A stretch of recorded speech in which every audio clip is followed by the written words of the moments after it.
comme j'ai dit, on arrive à la physiopathe, le diagnostic et le traitement. Oh là là là là là là, il y a plein d'écrans. S'il vous plaît, ne partagez pas vos écrans. Je ne sais pas si c'est par erreur. Alors, qu'est-ce que c'est que les TEP? Les TEP, les tuberculoses extrapulmonaires, sont l'ensemble des localisations de la tuberculose situées en dehors du poumon. Ça veut dire quoi? Soit dans l'appareil respiratoire, en dehors du poumon, quand on parlera extrapulmonaire, poumon proprement dit.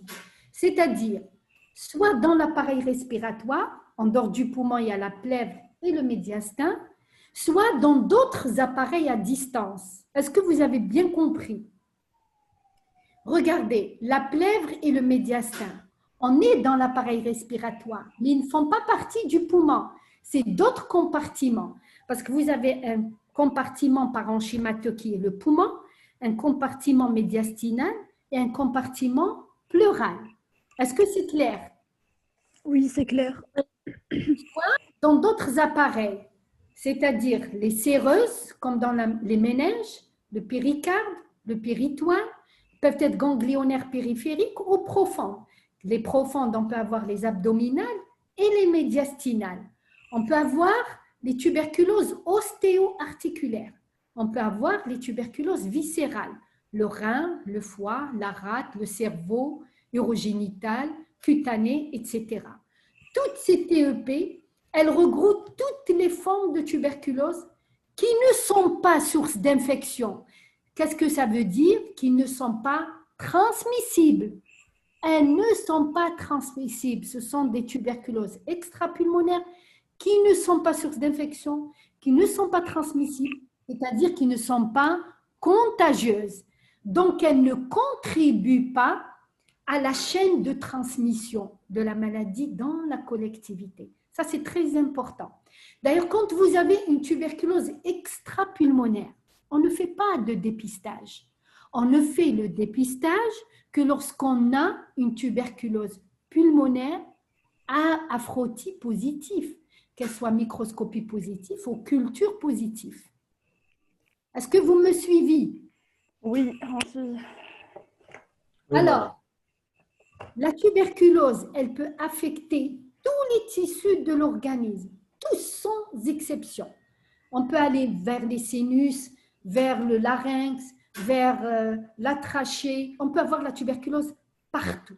Le point de départ, il peut être pulmonaire ou digestif. Rappelez-vous que la transmission, elle se fait beaucoup plus, comme je l'ai bien défini au départ, par voie aérienne ou par voie digestive, mais le plus souvent par voie aérienne. Les tuberculoses extrapulmonaires ont une particularité, c'est quoi? C'est qu'elles ont un grand problème diagnostique. Pourquoi? Parce qu'elles sont paucibacillaires, elles sont pauvres en BK. Vous comprenez? Contrairement à la tuberculose pulmonaire, où vous avez le diagnostic qui est très simple, c'est l'examen des crachats, c'est les tubages gastriques et c'est le liquide bronchique à l'aspiration. Les TEP, elles sont de diagnostic facile quand elles sont associées à une tuberculose pulmonaire. Je donne un exemple. J'ai sur la radiographie une tuberculose pulmonaire évidente avec des cavernes. Et j'ai l'épanchement pleural. Est-ce que je vais me casser la tête à faire la biopsie de l'épanchement pleural alors que j'ai une tuberculose avec crachat positif? Ben non, je ne vais pas casser la tête, je ne vais pas embêter le patient à faire une biopsie pleurale. Je vais vider la plèvre et je vais traiter. C'est considéré comme tuberculose. Elle est secondaire à la tuberculose pulmonaire. Vous comprenez? Un autre exemple. J'ai une tuberculose urogénitale et je fais une radio de façon systématique, la radiographie thoracique, pour rechercher un point d'infection. Et bien, je retrouve, par exemple, un infiltrat avec une petite caverne au sommet. Ben, je suis dans une tuberculose, forcément. Donc, je vais traiter. Vous comprenez? Là, le problème diagnostique ne se pose plus. Mais le problème des tuberculoses extrapulmonaires, lorsqu'elles sont isolées, j'ai par exemple un épanchement pleural seul, une ascite isolée, j'ai un ganglion périphérique isolé, et là, ça posera problème, justement. Il faut que je fasse la preuve de la tuberculose extrapulmonaire. Et les tuberculoses… Madame, je comprends pas. Pardon? Je ne comprends pas cette fois. Répétez votre question. Pardon? J'ai compris pas. Vous n'avez pas compris quoi? Allô, allô? Vous m'entendez? Vous m'entendez? Oui, on entend. Qu'est-ce qu'il y a une question? Je continue? Oui. Alors, les tuberculoses extrapulmonaires, elles représentent 25 à 30%. Vous voyez qu'elles sont moins fréquentes que les tuberculoses pulmonaires à microscopie positive. De tout l'ensemble des cas de tuberculose identifiés en Algérie, elles sont de 25 à 30%. Pourquoi on s'intéresse aux tuberculoses extrapulmonaires?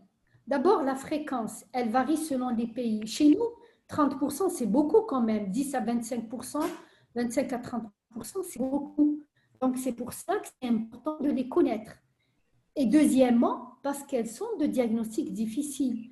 J'ai un épanchement pleural qui peut poser un diagnostic différentiel avec un épanchement métastatique, un épanchement d'une connectivité, un épanchement mécanique, etc. Et elles, pourquoi? Elles sont de diagnostic difficile parce qu'elles ont un caractère possible bacillaire, pauvre en bacilles tuberculeux. Le plus souvent, elles ne sont pas associées à une tuberculose pulmonaire de diagnostic facile et elles posent également un intérêt thérapeutique. Pourquoi? Parce que parfois, le traitement médical spécifique de la tuberculose ne suffit pas seul. On est obligé d'associer parfois des anti-inflammatoires stéroïdiens, tels que les corticoïdes, au début du traitement pour certaines localisations.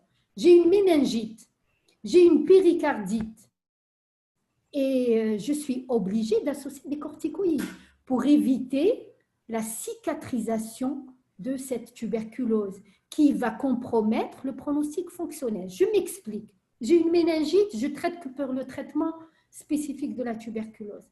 Il peut y avoir des synéchies au niveau des méninges. Qu'est-ce qu'il va y avoir? Il va y avoir des retards mentaux, il va y avoir donc un retard qui va plutôt des complications à long terme qui vont donner des complications vraiment, par exemple pour la méningite, un retard mental, je ne sais pas moi, de comportement, etc., parce qu'il y a des synéchies au niveau de la tuberculose, au niveau des méninges, pardon. Et si je laisse par exemple la tuberculose pleurale et je la traite, plutôt la péricardite, je ne donne pas de corticoïdes, je l'ai expliqué tout à l'heure, on peut avoir également des calcifications péricardiques qui vont prendre en gong carrément le cœur, ils vont l'étouffer. Donc, on est obligé de donner des corticoïdes pour éviter ces mauvaises cicatrisations qui sont des calcifications qui ressemblent à l'os de sèche. C'est quoi l'os de sèche? On va vous montrer ça à la radiographie. C'est un os qui ressemble un petit peu à un poisson que vous connaissez avec des tentacules. Les poissons n'ont pas de vertèbres, mais lui, il a un os qui est nacré, qui est blanc nacré. Il est utilisé par les éleveurs d'oiseaux. Ils le donnent pour aiguiser le bec des oiseaux, pour ceux qui connaissent ça. Mais on va vous le montrer sur des radios. C'est des cicatrices qui sont vraiment très importantes, qui sont des pachypleuries, des cicatrices très importantes au niveau pleural, on les retrouve. Donc, parfois, ces localisations, certaines localisations, comme j'ai dit, le péricarde, comme par exemple mal. S'il vous plaît, on ne parle pas. Si vous avez des questions, vous me les posez parce qu'il y a trop d'écho qui m'embête. Donc, ce n'est pas facile de parler comme ça. Est-ce que c'est clair là? Vous avez des questions? Vous me les posez, mais ne parlez pas en même temps, s'il vous plaît. Est-ce que vous avez des questions? Madame, Oui. elle n'est pas transmissible même par autre voie. Non, elle n'est pas transmissible. On ne peut pas avoir, j'ai dit bien, s'il vous plaît. Par la touche ou bien. C'est tuberculose pulmonaire qui est transmissibles. Ce n'est pas les tuberculoses extrapulmonaires. OK? Comprenez ça, c'est déjà pas mal. Tuberculose pulmonaire, elle est contagieuse. En dehors de la tuberculose pulmonaire, elles ne sont pas contagieuses. Ça nécessite, comme j'ai dit, des corticoïdes dans certaines formes, comme les méningites, les péricardites. Ça nécessite un traitement chirurgical, par exemple dans le mal de Pott, dans les tuberculoses ostéo-articulaires du genou, qui vont entraîner une ankylose. Donc, c'est un genou qui va être raide. Donc, on est obligé de libérer et d'enlever cette fibrose au niveau des articulations, comme le mal de Pott qui va entraîner des dégâts au niveau des vertèbres. On est obligé d'enlever toutes les vertèbres qui sont complètement détruites pour ne pas comprimer la moelle. On est obligé parfois dans les tuberculoses rénales, par exemple, et quand c'est un rein muet qui est complètement détruit par la tuberculose, il faut l'enlever parce qu'il sera source d'infection, il va se surinfecter de façon continue. C'est ce qui va permettre à l'autre rein peut-être d'être contaminé par les infections en germes banales et on va perdre encore le second rein. Ça, c'est très important. Ce sont des tuberculoses extrapulmonaires qui nécessitent un traitement spécifique de la tuberculose. Et en plus de ce traitement antituberculeux, il faut associer parfois un traitement chirurgical ou un traitement à base de corticoïdes. Est-ce que j'ai été claire là? Alors, sur le plan épidémiologique, j'ai dit déjà dans l'introduction qu'elles sont assez fréquentes, par exemple en Algérie, elles se situent entre 10 à 30% des cas de tuberculose reconnus. La prévalence, elle est beaucoup plus élevée dans les pays à haute prévalence. Regardez un petit peu. Si j'ai beaucoup, un pays qui a forte prévalence, je prends par exemple le Tchad ou le Mali, où il y a une prévalence où on a plus de 120 cas pour 100 000 habitants.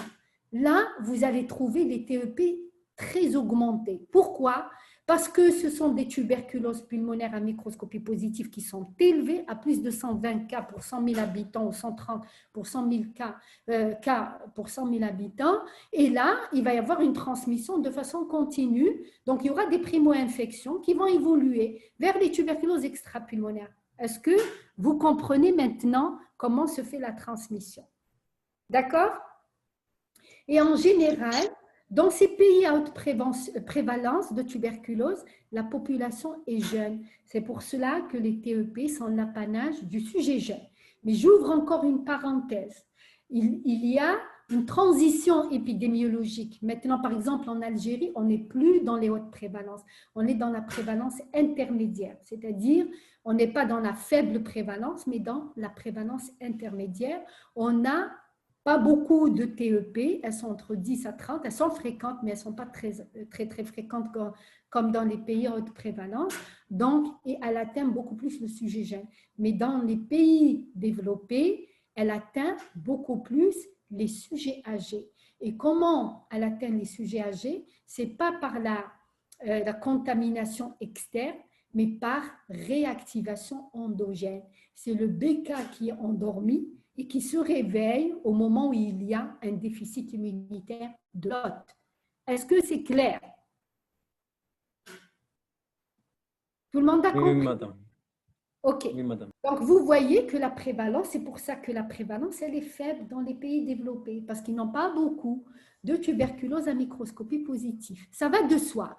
Plus les tuberculoses à microscopie positive diminuent, plus les TEP diminuent.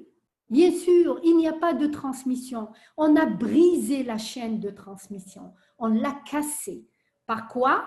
Par le traitement de toute source d'infection. Source d'infection égale tuberculose à microscopie positive. Tuberculose pulmonaire à microscopie positive. Is it clear? Ça va? Yes, ça va. Alors, sur le sexe, elle s'observe dans les deux sexes chez nous. L'âge moyen de survenue, j'ai dit, est plus bas dans les pays à haute prévalence que dans les pays développés. L'agent causal, je ne vais pas encore, je l'ai déjà dit, je vous ai dit dans les tuberculoses, dans la primo-infection, c'est dû au Mycobacterium tuberculosis beaucoup plus. On a les mêmes plaques concernant le Mycobacterium tuberculosis. Les TEP, elles sont toujours la conséquence. Regardez bien ça. Il faut le comprendre pour ceux qui répètent toujours les mêmes questions. Il faut suivre et être attentif. Regardez cette phrase.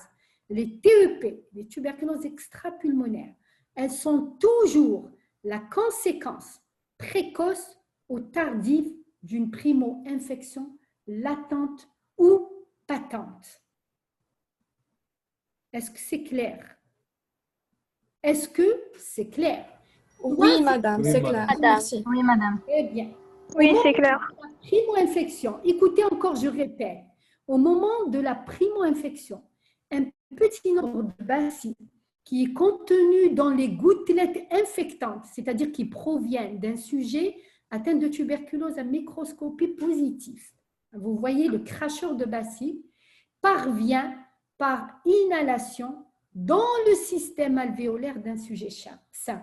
C'est-à-dire le cracheur de BK va transmettre chez le sujet sain et ce BK va arriver au niveau des alvéoles. Les bacilles inhalés, ils vont se multiplier sur place. C'est ce qu'on donne, c'est ce qui est appelé chancre d'inoculation au niveau des macrophages. Certains sont phagocytés par les macrophages, mais non détruits, c'est ce que j'avais expliqué, ils vont rester à l'état dormant, tout en se multipliant à l'intérieur des macrophages. Ils seront transportés, je me répète encore, parce que le cours, je ne devrais pas faire le même cours, c'est pour ça que je me répète là, ils sont transportés vers le premier relais lymphatique. On appellera l'adénopathie satellite. Rappelez-vous de la radio que je vous ai montrée, l'adénopathie, la lymphangite vers le relais au chancre d'inoculation. Vous voyez, vers l'ensemble du système lymphatique et vers la circulation sanguine générale. Quand il va vers la circulation sanguine générale, il va donner la miliaire hématogène, il va donner la tuberculose rénale, la tuberculose urogénitale, méningée, etc. Encore une fois, le même schéma, donc ça je ne vais pas le répéter. Comment faire le diagnostic des tuberculoses extrapulmonaires? C'est dans toutes les localisations des tuberculoses extrapulmonaires, l'anamnèse. Je répète encore, l'anamnèse est importante. S'il n'y a pas de vaccination BCG, notamment chez les enfants de moins de 15 ans, ou de cicatrice vaccinale, c'est-à-dire qu'elle a été mal faite, il suggère l'absence de protection. Par exemple, j'ai une méningite chez un enfant qui a 15 ans et qui n'a pas fait, je n'ai pas trouvé la cicatrice BCG, il n'y avait pas du tout de vaccination. Et là, il faut éliminer une tuberculose parce que c'est important. Notion de comptage dans l'entourage familial est importante à retrouver. J'ai une maman qui a été traitée pour tuberculose pulmonaire à microscopie positive et que l'enfant de moins de 6 ans, il fait une méningite. J'ai tous les signes, raideur méningée, le signe de Körnig, etc. Je suis devant une méningite. Et bien, le premier diagnostic qui va venir à mon esprit, c'est bien la méningite tuberculose. Il faut que je fasse vite pour faire le diagnostic et entamer le traitement. Est-ce que vous comprenez?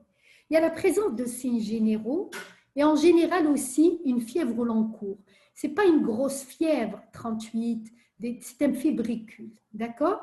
Et elle n'est pas très élevée. Il y a les 3 A, la règle des 3 A, c'est-à-dire asthénie, amaigrissement, anorexie, pas l'anémie, anorexie, excusez-moi, c'est anorexie, amaigrissement, asthénie. Les signes, vous pouvez avoir des signes radiologiques au niveau pulmonaire, des nodules des apex, je vous ai montré tout à l'heure, les infiltrats, rarement une miliaire ou lésion ulcéronodulaire de tuberculose évolutive. Vous pouvez avoir des signes biologiques. Il y a l'IDR à la tuberculine qui est positif, avec une induration qui est supérieure et égale à 7 mm à la 72e heure, c'est-à-dire après la lecture. Elle signe l'existence d'une infection tuberculeuse qui est plus ou moins récente. Alors là, ce qui est très important, par exemple, si j'ai fait une IDR, vous passez votre stage de pneumo, vous êtes là externe, on vous fait une IDR, elle est négative. Au bout de 3 mois ou 2 mois, on a eu quelques externes comme ça, ou même des internes, au bout de quelques mois, vous faites une tuberculose pleurale. et l'IDR, elle est positive. Là, vraiment, je n'ai pas besoin de chercher, c'est le virage tuberculinique. Elle était négative il y a 2 mois, et hop, elle devient positive avec un épanchement. Elle a dû faire une primo-infection compliquée d'un épanchement pleural tuberculeux. Est-ce que c'est clair? C'est clair? Oui, madame. Oui, Alors, c'est clair. Oui, c'est clair. la formule, elle est importante, d'accord, de faire une formule numération sanguine afin d'éliminer l'absence d'hyperleucocytose, c'est-à-dire une infection bactérienne apiogène. Et le diagnostic des TEP, maintenant, au XXe siècle, on est obligé d'avoir des arguments de certitude parce qu'il y a beaucoup de moyens d'investigation qui nous permettent le diagnostic. Il faut s'assurer de découvrir le BK. Il faut le retrouver dans les lésions, le plus souvent en culture, ou soit dans le liquide biologique, soit sur les fragments biopsiques, que ce soit des fragments d'un ganglion, fragments d'une articulation, fragments du péritoine, du péricarde que je mettrai en culture, ou bien des lésions histologiques spécifiques. Le granulome casio-folliculaire est très important à retrouver à la biopsie. Donc, le diagnostic, soit vous retrouvez le BK dans le liquide biologique, par exemple, dans le liquide céphalorachidien, dans le liquide pleural, dans le liquide d'acide, c'est possible bacillaire, c'est exceptionnel où vous le retrouvez.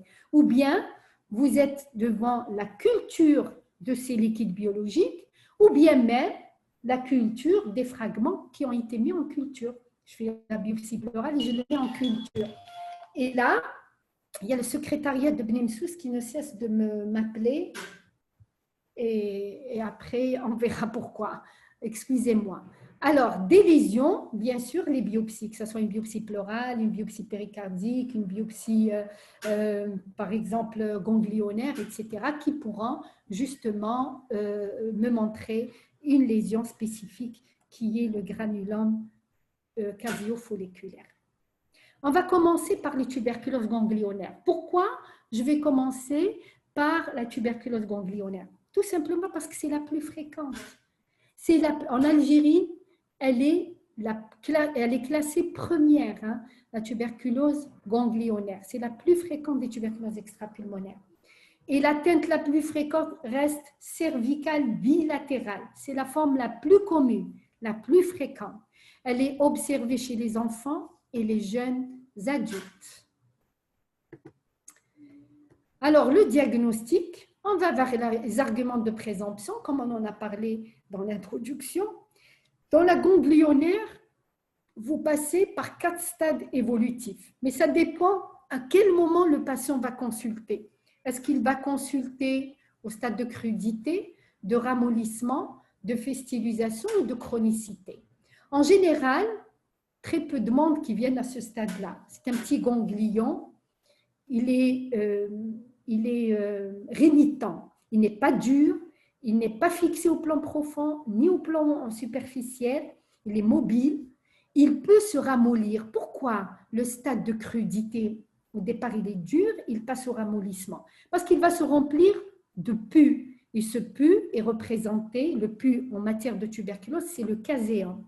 Une fois que le ganglion se remplit de ce caséum, il est obligé de trouver un moyen pour dégager tout ce pus, pour sortir. C'est comme le furoncle. Je reviendrai aussi au furoncle au niveau de la peau. Soit vous l'incisez, soit vous le laissez, mais à un moment donné, il va trouver un cratère, il va creuser un trou, et puis il y aura la sortie du pus. Il va se fistuliser. Quand le ganglion se fistulise, en général, on le reconnaît, il coule de façon continue, 1 mois, 2 mois. Qu'est-ce que c'est que ce bruit, s'il vous plaît? Allô, allô? C'est quoi ce bruit? Vous m'entendez? Oui, on m'entend. Oui. Très bien. Alors, Oui, le on vous entend, madame. fistulisation, quand il se fistulise, il passera à la chronicité. Il va donner ce qu'on appelle les écrouelles. C'est des trous avec du pus, avec du caséum qui est spécifique. Il est blanc nacré qui va sortir. D'ailleurs, ces patients, parviennent difficilement à la cicatrisation. Ça va laisser des cicatrices très indélébiles, mais qui sont pathognomoniques. Il y a plein de gens qui ont fait une tuberculose ganglionnaire dans le temps où ils ne consultent pas, mais avec le temps, ils viennent à un âge adulte assez tardif. Quand on fait l'examen clinique, on retrouve une cicatrice sous le menton qui n'est pas bien cicatrisée, elle est un peu moche. On se dit, c'est forcément, il a fait une tuberculose ganglionnaire. Le siège le plus fréquent, c'est cervical. Il est rarement axillaire ou inguinal. La VS, elle est modérément élevée. On a argument de discussion pour éliminer les adénopathies malignes. Vous faites une VS. En général, la VS, elle n'est pas à 3 chiffres. Contrairement dans les leucoses, dans les leucémies, dans les lymphomes, où elle est supérieure à 100 par minute, au stade de crudité. L'argument de certitude, c'est la ponction ganglionnaire à l'aiguille. On fait toujours d'abord une ponction, on introduit une aiguille, on aspire et on met l'examen en culture. S'il est positif, le BK est positif dans plus de 50% des cas, ça nous permet de faire le diagnostic. Je n'ai pas besoin de faire la biopsie. Maintenant, si cette ponction, elle est négative, la culture est négative, on est obligé de faire une biopsie d'un ganglion superficiel. On va découvrir le fameux granulome caseo-folliculaire. D'accord?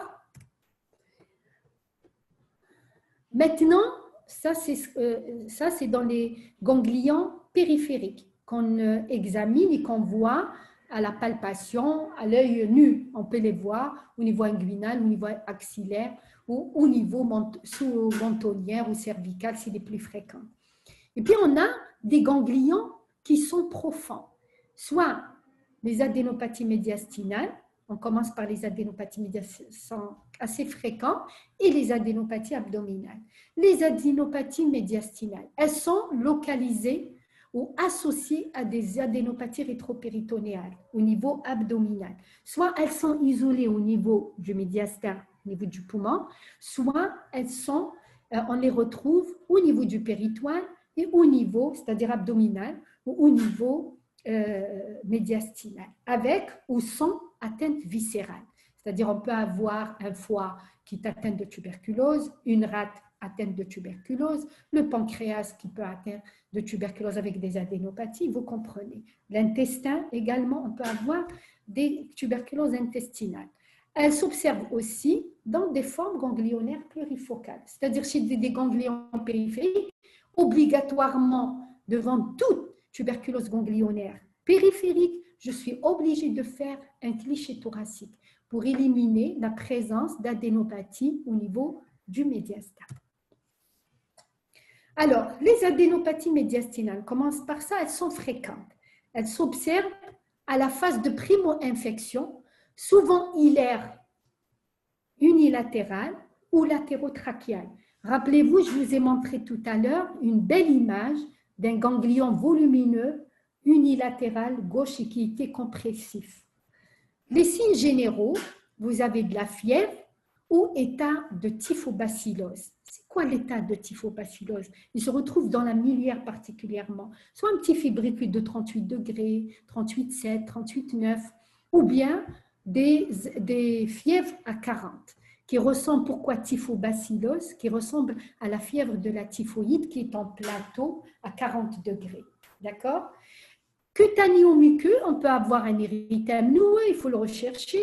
On peut avoir, rappelez-vous, c'est une primo-infection, une kératoconjonctivite flicténulaire associée parfois à des lésions pulmonaires. On peut avoir un chancre d'inoculation, ça renforce le diagnostic. On va chercher tous ces signes-là. On peut avoir un trouble de la ventilation par compression. Quand on a un gros ganglion qui est compressif, on peut avoir une atélectasie. Pourquoi? Parce que le ganglion est compressif, il va donner une atélectasie. Soit une atélectasie segmentaire, elle peut être lobaire, ça dépend de la situation du ganglion, du volume du ganglion et aussi de l'étendue de ces ganglions-là qui peuvent même donner une atélectasie de tout un poumon.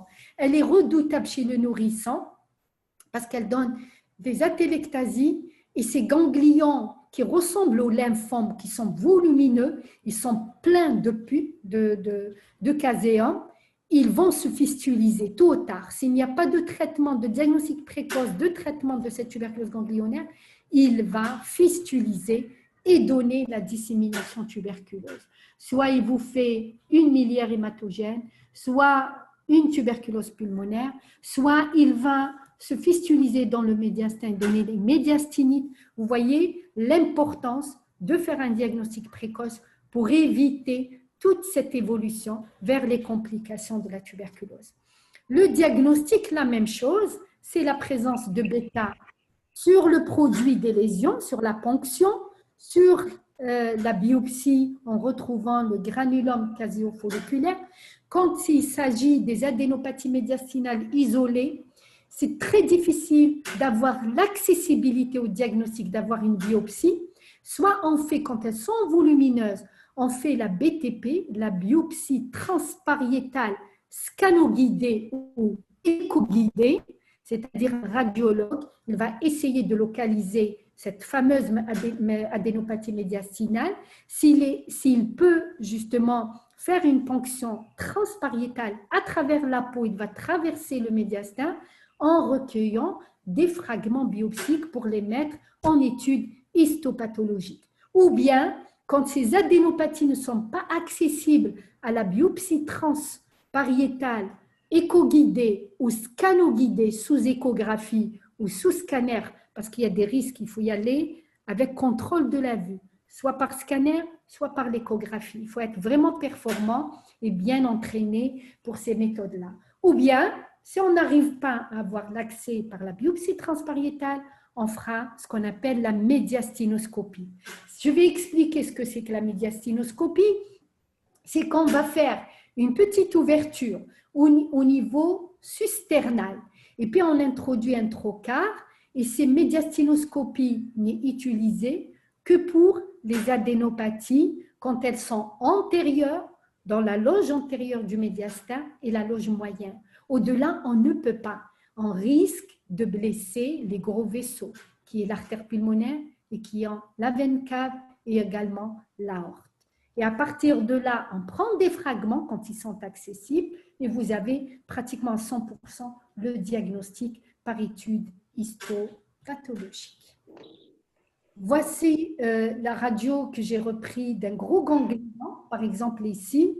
Soit on fait des coupes scanographiques et on fait grâce à une aiguille, on va essayer de rentrer sous contrôle du scanner thoracique ou bien échographique pour avoir accessibilité à ce ganglion. Si j'arrive pas, il faut faire une médiastinoscopie. Si avec la médiastinoscopie, je n'y arrive pas, ce sont des adénopathies qui sont postérieures, qui sont plus basses, à ce moment-là, je suis obligée d'ouvrir ce qu'on appelle thoracotomie à minima pour faire une petite ouverture du thorax et je prendrai des fragments biopsiques.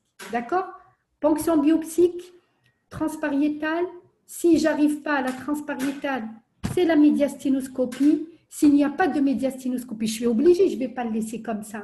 Je ne peux pas traiter à l'aveugle un ganglion médiastinal comme ça sans avoir une preuve. Parce que je peux me tromper du diagnostic, ça peut être un lymphome, ça peut être une sarcoïdose, même si ce n'est pas l'aspect réel, ça peut être une tuberculose ou autre, métastase unique également, un cancer. Donc, vous êtes obligé, une leucose, une leucémie à localisation pulmonaire, les lymphomes. Donc, vous êtes obligé de faire le diagnostic.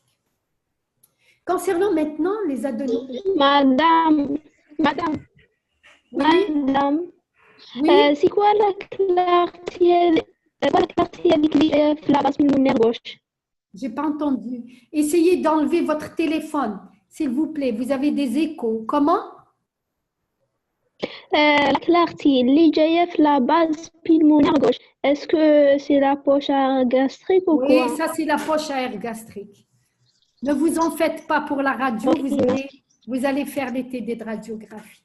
Alors, maintenant les adénopathies intra-abdominales. Alors, on a soit des adénopathies intramésentériques. Quand elles sont intramésentériques, on suspecte une tuberculose intestinale. Pour avoir accès et à faire le diagnostic de ces adénopathies, la simple chose, c'est de faire une endoscopie basse à la recherche de lésions.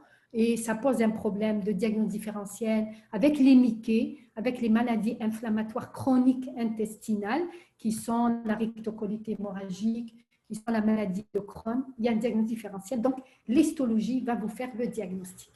Les adénopathies rétromésentériques, quand elles sont en arrière du mésentère, il faut suspecter une tuberculose vertébrale ou bien urogénitale. Est-ce que c'est clair? J'ai été claire jusque-là. Oui, madame, c'est clair. Alors, diagnostic différentiel de toutes ces adénopathies, qu'elles soient profondes, qu'elles soient périphériques. D'abord, la sarcoïdose, les lymphomes, lymphomes hodgkiniens et non hodgkiniens, les métastases ganglionnaires, les leucoses, les leucémies, donc c'est ça. D'accord? Voilà le diagnostic différentiel. C'est pour cela qu'il faut faire la preuve. Après, les tuberculoses ganglionnaires qui sont les plus fréquentes en Algérie, elles sont en première position, viennent les tuberculoses des séreuses, ce qu'on appelle les sérites tuberculeuses. C'est quoi la pleurésie tuberculose? On en a vu tout à l'heure, donc je ne vais pas m'attarder là-dessus. Donc, c'est une atteinte qui est due à une action indirecte du Mycobacterium tuberculosis, c'est dû à une réaction d'hypersensibilité. Je ne vais pas revenir là-dessus, on l'a vu en long et en large. Pour le diagnostic clinique positif, donc il faut rechercher le diagnostic positif. D'abord en allant vers le diagnostic de présomption. Qu'est-ce que ça veut dire présomption? C'est de suspicion. Il y a un faisceau d'arguments de suspicion ou bien de présomption, de forte présomption. La notion de comptage, c'est-à-dire est-ce qu'il y a un cas de source d'infection dans la famille, tuberculose pulmonaire, le début brutal de la tuberculose pleurale, un fébricule,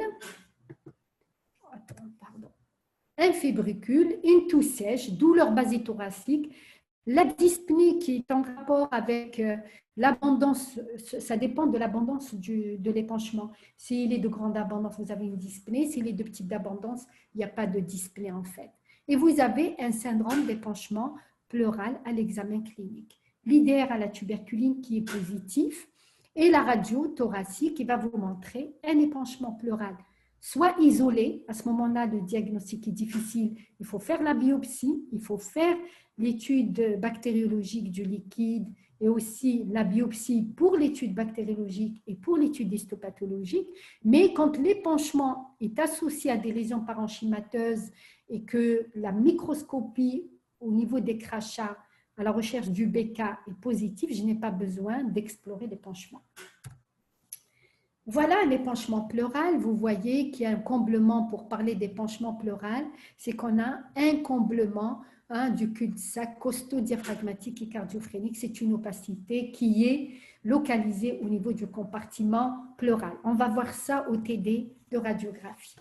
Les examens complémentaires. Je suis devant un épanchement, qu'est-ce qu'il faut faire? Un bilan standard, un bilan rénal, bilan glucidique, bien sûr, la formule numération sanguine, l'intradermoréaction à la tuberculine, l'analyse du liquide pleural. Je l'avais expliqué tout à l'heure, je répète encore. La biochimie du liquide, il faut savoir qu'il est exsudat, c'est-à-dire que le taux de protéines ou d'albumine est supérieur à 30 grammes par litre. Sur le plan cytologique, c'est une formule panachée au départ. Il y a la présence de polynucléaires neutrophiles non altérés. On peut trouver des lymphocytes et on peut trouver des éosinophiles aussi, mais ça c'est à la première semaine. Mais à la deuxième semaine, il se transformera, cette cytologie va se transformer en 100% lymphocytaire. Et vous avez l'étude bactériologique. Le diagnostic de certitude, c'est de retrouver le BK dans le liquide pleural à l'examen direct, mais comme elle est possible bacillaire, elle n'est positive à moins de 5% des cas. Donc, dans la majorité des cas, on ne le retrouve pas. Il faut le mettre en culture dans le liquide pleural. Là aussi, elle est un peu plus sensible que l'examen direct, mais elle est moins de 10%. L'idéal, également, quand vous avez des lésions parenchymateuses évocatrices de tuberculose, il faut faire les BK dans les crachats. Il y a Également, biopsie, c'est la seule qui vous donne un diagnostic rapide. Sachez que le diagnostic microbiologique, il est tardif parce qu'il faut attendre la culture au bout de 3 semaines, 30 jours, 42e jour, 72e jour. C'est quand même lent, on ne va pas attendre tout ça. Il faut faire donc la biopsie qui vous donne un argument de certitude par la présence d'un granulome casio-folliculaire, mais également un diagnostic rapide en moins de 4 jours. Donc, mais il a fait le diagnostic que dans 60 à 80% des cas. La thoracoscopie ou pleuroscopie, on l'appelle plutôt pleuroscopie ou thoracoscopie, elle donne un diagnostic dans 100% des cas en général, mais pour la tuberculose, c'est un geste qui est invasif. On essaye quand même de faire en moins 2, voire 3 biopsies pleurales pour éviter la pleuroscopie. Le diagnostic différentiel d'un épanchement pleural, il faut éliminer tout ce qui est germe banal par la formule-numération qui va vous montrer l'hyperleucocytose, par l'étude microbiologique du liquide qui va justement vous montrer à la culture des germes pyogènes. Vous avez également l'épanchement métastatique, c'est la biopsie qui va faire la différence. L'épanchement secondaire aux maladies systémiques, tout ça, c'est des examens complémentaires d'immunité, c'est-à-dire faire un bilan immunologique qui permettra de nous orienter vers le lupus, vers la polyarthrite rhumatoïde et vers d'autres connectivites. Vous avez également un épanchement pulmonaire mécanique, donc c'est le taux d'albumine qui est inférieur à 30 grammes. Le traitement, ça je l'ai déjà donné, c'est un traitement de 6 mois, c'est un traitement spécifique de rifampicine, isoniazide, pyrazinamide, 2 mois pendant la phase d'attaque. On enlève la pyrazinamide, on ne laissera que les antituberculeux bactéricides d'appoint, ce sont la rifampicine, l'isoniazide pendant 4 mois. Pendant 4 mois, ça vous fait 6 mois, 2 mois avec RHZ et 4 mois avec RH. Le traitement local qui consiste à des ponctions pleurales itératives et aussi le traitement fonctionnel. Quand vous videz totalement la plèvre, il n'y a plus de liquide, vous l'envoyez au kinésithérapeute pour essayer d'assouplir la plèvre et d'éviter les séquelles pleurales. Et bien sûr, tout traitement médical donné, notamment comme ça au long cours, il faut faire une surveillance rigoureuse du traitement et l'observance thérapeutique. Ça, c'est très important. Maintenant, on va passer à une autre atteinte des séreuses, c'est la méningite. La méningite, elle représente la plus grave de toutes les TEP. Pourquoi? Car elle évolue vers la mort, sinon vers de lourdes séquelles si elles ne sont pas diagnostiquées et traitées à temps. Elles s'observent surtout chez l'enfant. Elles sont de diagnostic très difficile, la tuberculose méningée. Chez les enfants non vaccinés par le BCG, il faut le suspecter, ou quand il y a absence de la cicatrice, dans les mois qui suivent la primo-infection naturelle. Alors là, si la maman vous dit, par exemple, mon fils, il a fait des nodules au niveau des membres inférieurs, tout de suite après, il revient avec des signes méningés. La première des choses qui vient à l'esprit du médecin, c'est d'éliminer une méningite tuberculeuse. Quels sont maintenant ces arguments de présomption, de forte suspicion? Le mode de début, on peut avoir un trouble de comportement, c'est un enfant qui a un trouble de comportement, qui peut avoir des céphalées, des vomissements en jet, et on peut avoir une évolution qui est un peu caractéristique, un syndrome méningé typique avec, si vous avez une paralysie oculomotrice ou faciale, c'est très en faveur de tuberculose. C'est parce qu'il y a une atteinte basilaire de la base cérébrale. Trouble du rythme respiratoire ou cardiaque, on peut avoir une atteinte diencéphalique, puis le coma. Alors, on va faire une ponction pleurale. Le liquide, il est clair, il est hypertendu parce qu'il est riche en albumine. Rappelez-vous, j'avais parlé d'hyperalbuminorachie, donc qui est un taux supérieur à 0,40 grammes par litre, souvent supérieur à 1 gramme. Ça, c'est un argument de présomption. Elle est pauvre en sucre, inférieur à 0,40. Il est pauvre en chlorure et avec une réaction cellulaire lymphocytaire qui qui est importante, elle est beaucoup plus importante que dans la plèvre, elle va jusqu'à 300 plutôt lymphocytes par millilitre. Le fond d'œil, si vous retrouvez justement les tubercules de Bouchu ou les tubercules choroïdiens, c'est très en faveur de la tuberculose. Ça veut dire qu'il y a une dissémination hématogène et devant toute méningite, on doit faire obligatoirement un téléthorax pour voir s'il n'y a pas une association de la miliaire tuberculeuse. Toujours dans la méningite tuberculeuse, quels sont les arguments de certitude? Vous avez la culture qui est positive dans 100% des cas, à condition de faire 3 prélèvements du LCR, du liquide céphalorachidien, qui sont recueillis avant traitement. Exceptionnellement, on retrouve le BK à l'examen direct. Là aussi, c'est vraiment possibacillaire. C'est comme dans le liquide pleural, dans le liquide péritonéal, dans le liquide péricardique. Chez le nourrisson, on peut retrouver une forme trompeuse. C'est le tableau de gastro-entérique. D'ailleurs, je ne sais pas si vous avez remarqué en pédiatrie, vous n'avez pas encore fait la pédiatrie, et bien quand les malades, les enfants, les nourrissons viennent avec des vomissements, avec des diarrhées, fièvres, il faut pratiquement faire de façon systématique une ponction lombaire pour éliminer éventuellement une méningite. Chez le grand enfant et l'adulte, les paralysies diverses, les épilepsies focales, les convulsions, il faut éliminer une méningite tuberculeuse. Maintenant, on va passer à une autre atteinte des séreuses, c'est le péricarde, la péricardite tuberculeuse. Elle est plus rare, mais elle est parfois associée à la localisation pleurale. Quand elle est associée à la localisation pleurale, ça ne pose pas de problème pour la péricardite tuberculeuse parce que le diagnostic peut être fait par la biopsie pleurale.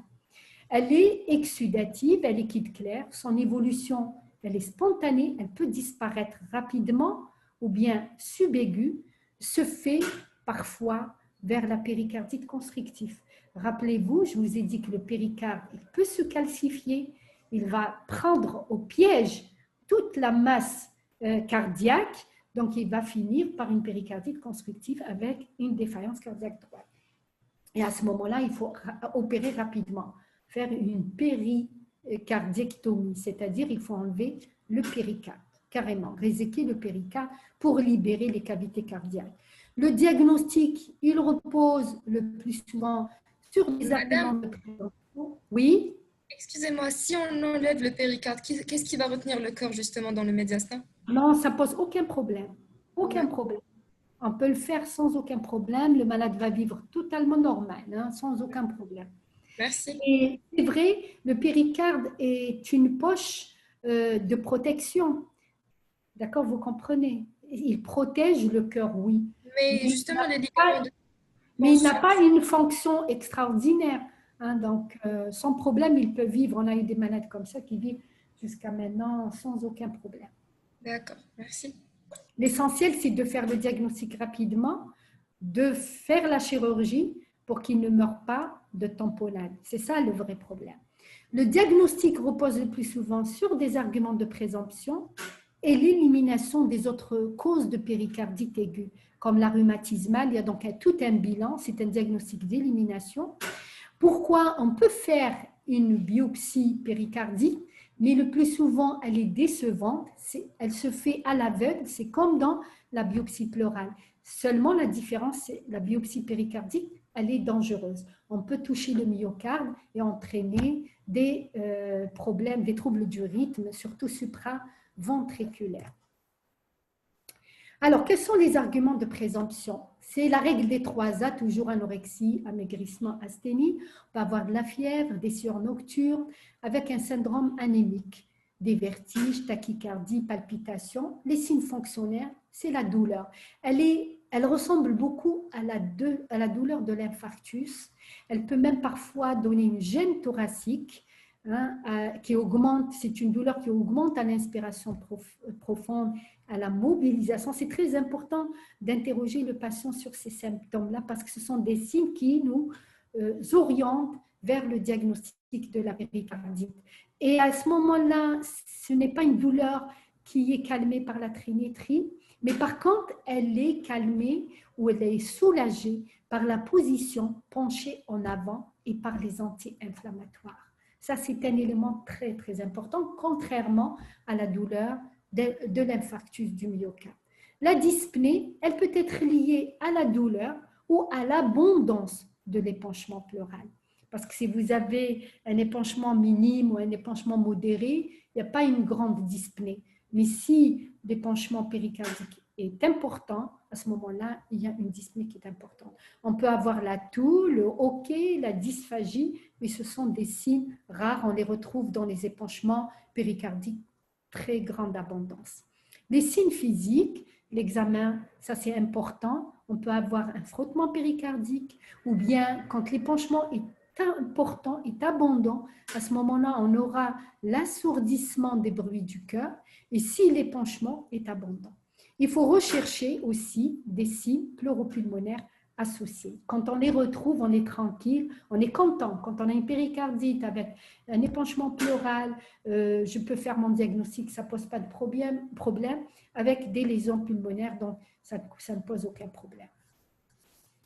Alors, les examens paracliniques qui nous orientent vers le diagnostic, on peut retrouver un syndrome inflammatoire, c'est-à-dire l'AVS, CRP, fibrinogène positif, une petite anémie. Ce qui est spécifique, c'est l'intradermoréaction à la tuberculine, surtout chez un adulte qui dépasse les 15 ans, si elle est fortement positive, on est devant très probablement une péricardie. C'est un argument de forte présomption. Recherche des BK dans les crachats si vous avez des lésions parenchymateuses ou poumons. Ponction de la péricardite, quand il est de grande abondance, on le fait, on retrouve soit un liquide gencitrin, soit un liquide hémorragique ou hématique. Il est exsudatif avec un taux d'albumine élevé, riche en lymphocytes, c'est comme un peu le liquide pleurate, c'est pareil, il est possibacillaire, les BK négatifs à l'examen direct et même à la culture.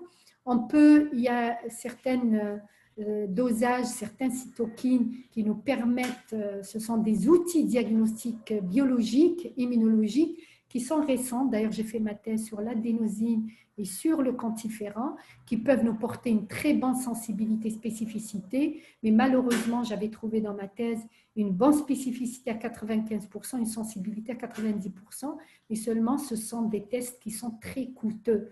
L'adénosine déaminase, non, mais le quantiféran que j'avais testé est très cher. Sur le plan radiologique, vous allez trouver une cardiomégalie. Parfois, il faut regarder aussi le parenchyme pulmonaire, si vous avez des lésions évolutives ou pas, et rechercher également un épanchement pleural liquidien. Le CG va retrouver un bas voltage, un abaissement du PQ et des troubles de repolarisation qui est lié à l'inflammation des couches sous-épicardiques.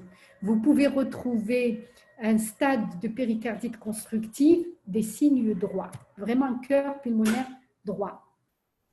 L'échographie, elle permet d'évaluer le volume de l'épanchement péricardique, son absence, c'est-à-dire, même si vous n'avez pas, il y a une péricardie, il n'y a pas d'épanchement, il ne faut pas l'éliminer. On peut avoir ce qu'on appelle les péricardies sèches, sans qu'il y ait de liquide dans la cavité péricardique. Donc, on peut montrer de la fibrine en son sein. Ça, c'est un argument de présomption, de forte présomption. Pourquoi? L'épanchement tuberculeux, que ce soit dans le liquide pleural, que ce soit dans l'acide, que ce soit dans le péricarde, elle est très, très riche en fibrine. C'est pour ça que la cicatrice est importante. Le scanner et l'IRM thoracique permet d'étudier surtout le péricarde, surtout le scanner. Il va vous montrer s'il y a des épaississements péricardiques, s'il y a des calcifications. Elle a un intérêt d'orientation vers l'étiologie tuberculeuse. La ponction péricardique, elle n'est faite que dans le but thérapeutique. Maintenant, s'il y a une grande abondance, le malade est en pré-tamponnade et il faut piquer, il faut soulager le patient. En même temps, on le soulage, donc c'est un but thérapeutique. Et en même temps, on fait le diagnostic à la recherche du BK, mais malheureusement, cette technique du liquide péricardique est décevante, c'est-à-dire diagnostic est décevant. La biopsie du péricarde, effectivement, on peut la faire, mais à haut risque Vraiment, il faut tomber entre des mains très performantes, très entraînées, et elle est dangereuse. Même les chirurgiens cardiovasculaires refusent de le faire. Il y a des formes cliniques. J'ai parlé de la péricardite sèche. La douleur, elle est beaucoup plus vive, mais il y a un frottement péricardique à l'examen. Le cœur, il n'est pas gros, c'est-à-dire l'index cardio-thoracique n'est pas augmenté. Le CG va montrer des troubles de repolarisation et l'échographie n'objective pas d'épanchement. La péricardite avec épanchement, donc ça dépend, il y a un épanchement de grande abondance, on peut avoir un tableau de tamponnade, des formes cliniques évolutives qui nécessitent une ponction en urgence. Après la péricardite, on est toujours dans les séreuses, on va parler des péritonites tuberculeuses. Quand elle est isolée ou associée à d'autres localisations séreuses, ça ne pose pas de problème. Mais quand elle est isolée chez l'adolescent ou l'adulte jeune, elle réalise en général un tableau d'acide essentiel, isolé. On a une acide chez une jeune. Une jeune, le plus souvent, si vous avez une jeune avec une acide, ou bien une jeune qui a une aménorrhée, c'est un diagnostic de forte présomption. C'est-à-dire, c'est vraiment le suspect. Surtout si vous retrouvez des signes généraux comme l'anorexie, amaigrissement, l'asthénie, l'aménorrhée, les fièvres, sueurs nocturnes. Les signes fonctionnels sont dominés par des douleurs abdominales qui sont sourdes, qui peuvent être de n'importe quel type. Elles ne sont pas très spécifiques, elles sont sourdes. Et le malade n'arrive pas à vous identifier ou bien décrire la douleur.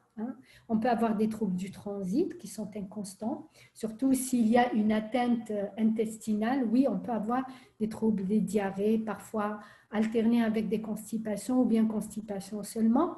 Mais parfois, on note chez la femme, il faut rechercher l'aménorrhée parce que c'est très important.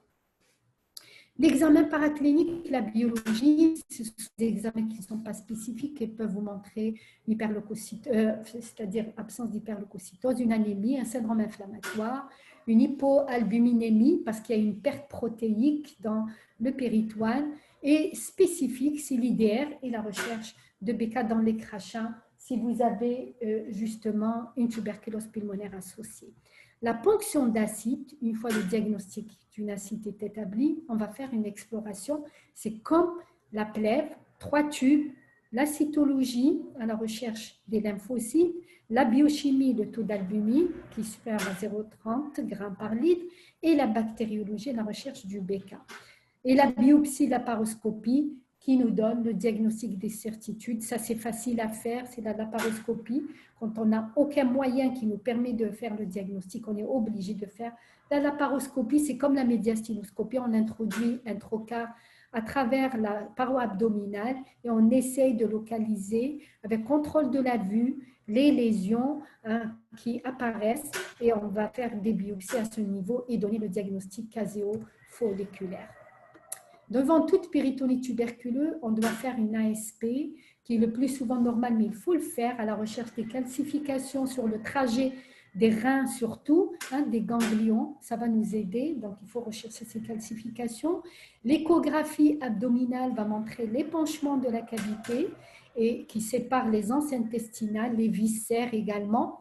Il faut, cette échographie abdominale peut nous emmener à faire une ponction à visée diagnostique, c'est-à-dire sous contrôle de la vue, on peut prendre et faire la ponction d'abord du liquide acide et faire une biopsie à travers l'échographie. Parfois, à l'échographie, ils peuvent vous visualiser des adénopathies profondes, des cloisons péritoniales, des anses adhérentes au péritoine et des irrégularités du péritoine avec des granulations. Vous savez, si vous trouvez une acide cloisonnée, elle est fortement suspecte de tuberculose, évidemment. Mais les granulations, on peut les retrouver en graines de couscous. Malheureusement, on ne peut pas faire un diagnostic de certitude. Il faut la biopsie parce que même les péritonites métastatiques ou néoplasiques peuvent donner des granulations. La TDM, elle n'est pas systématique, mais elle est importante.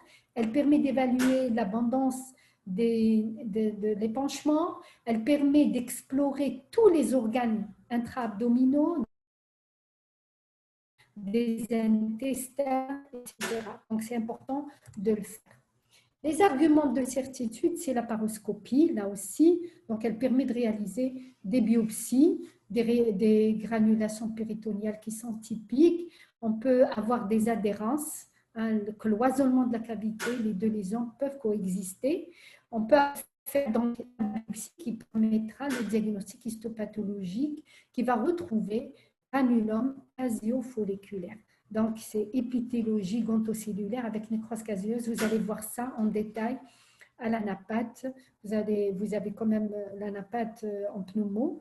Et la coloration de Zinn-Nelson à la recherche de barres dans le liquide, on le fait de façon systématique, mais elle est possibacillaire, même la culture. Et puis voilà. Le diagnostic différentiel devant tout acide, péritonite, il faut articulaire. On reçoit des malades qui ont été traités dans le temps pour ces tuberculoses articulaires, ostéo-articulaires. Elle atteint surtout les grosses articulations et le rachis. Il a une prédilection pour le rachis vertébral et également vous avez les grosses articulations, notamment le genou. En revanche, dans les pays à faible prévalence, elle atteint surtout les sujets âgés. Dans toutes les tuberculoses extrapulmonaires, dans les pays développés, il faut savoir, l'âge est vraiment tardif. La dissémination primaire, elle se fait chez des sujets en pleine croissance, dont les os sont richement vascularisés. On la retrouve. Pourquoi il y a une préférence de l'atteinte vertébrale, de l'atteinte ostéo-articulaire? Parce que ce sont des articulations qui sont richement vascularisées. Qui dit richement vascularisé, riche en oxygène, donc le BK en post-primaire, après la primo-infection, va se disséminer à ce niveau et donner ces complications de tuberculose ostéo-articulaire. Maintenant, dites-moi, est-ce que vous avez des questions posées jusque-là? Vous êtes avec moi? La première porte d'entrée. Il n'y a pas de Donc, non. comment ça, la contamination se fait comment? Si Alors, c'est pas par voie respiratoire. quand elle Isolée. est isolée, quand elle Oui. est isolée, c'est la voie hématogène. Je vous ai dit, c'est qu'il y Hématogène. aura une dissémination hématogène. Regardez ce que j'ai écrit. La dissémination est post-primaire. Elle survient après une primo-infection patente. Une primo-infection patente qui a été faite par voie aérienne. Donc, on va donner une infection là. Rarement par voie digestive, mais c'est les deux voies où la contamination peut se faire. Beaucoup plus par voie aérienne. Elle se multiplie au niveau alvéolaire. Elle va créer le champ d'inoculation. Il va y avoir une dissémination par relais ganglionnaire et qui va se disséminer. Soit le ganglion, il se rentre dans les branches et donne une tuberculose pulmonaire, post-primaire, ou bien carrément, il va se disséminer par voie hématogène ou lymphatique, donner des formes comme la tuberculose articulaire, extrapulmonaire. Est-ce que c'est clair? C'est très clair maintenant. Vous avez un genou qui est tuméfié, mais qui n'est pas rouge, contrairement à la tuméfaction d'une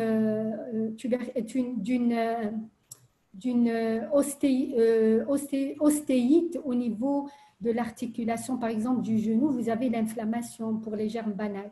Mais dans la tuberculose, elle est froide, elle n'est pas chaude, il n'y a pas de rougeur. Donc, c'est ce qu'on appelle la tuméfaction froide de l'articulation.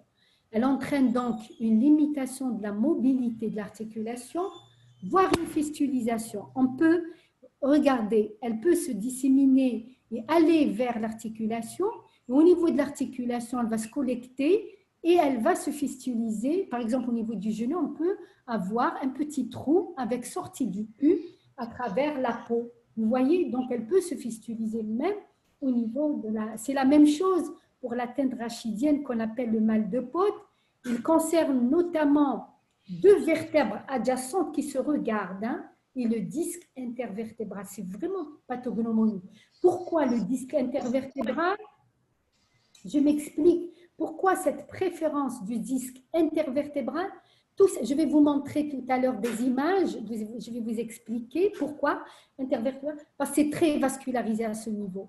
Et le BK, là où il y a du sang, il y a de l'oxygène, donc il va sévir à ce niveau. D'accord? Et on peut avoir des abcès paravertébraux, c'est-à-dire à côté des vertèbres, dans le muscle du psoas notamment, et para-articulaires qui peuvent également se fistuliser. Elle peut être révélée également par une paralysie dans le mal de Pol. Si vous avez une atteinte vertébrale, notamment au niveau inférieur, au niveau des lombaires, avec un gros abcès du psoas, il va comprimer la moelle et vous donner une paralysie. Là, vous comprenez?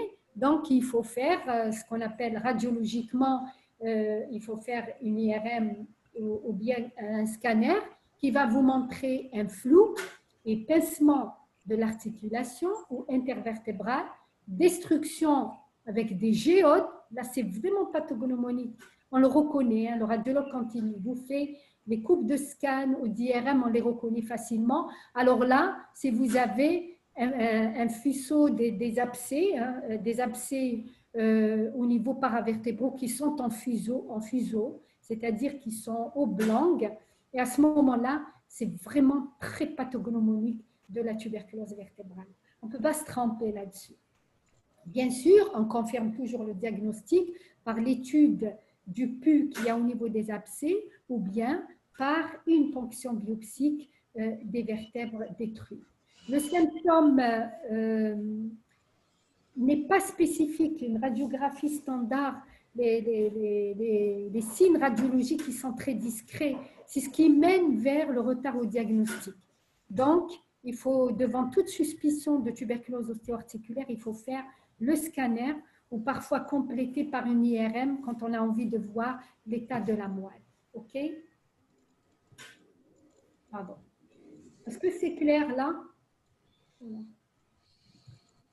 C'est clair?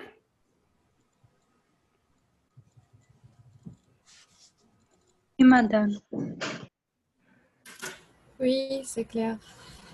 Alors, le diagnostic de certitude, il est confirmé, comme dans toutes les tuberculoses, par la présence du BK dans le liquide, soit de la ponction articulaire ou l'abcès qui est mis en culture sur milieu de Lowenstein, ou par ponction ou par biopsie de l'os ou de la synoviale qui se retrouve au niveau des grosses articulations. Dans 20 à 30%, pardon, j'ai mis 20 à 20, mais dans 20 à 30% des cas, les BK sont identifiés à l'examen direct. Il faut savoir que dans l'articulation, elle est plus riche que dans la plèvre, que dans la péricardique et dans la méningite. Et dans 60 à 80% des cas, elle est positive dans les tuberculoses ostéo-articulaires. Elle est richement bacillifère. Pourquoi?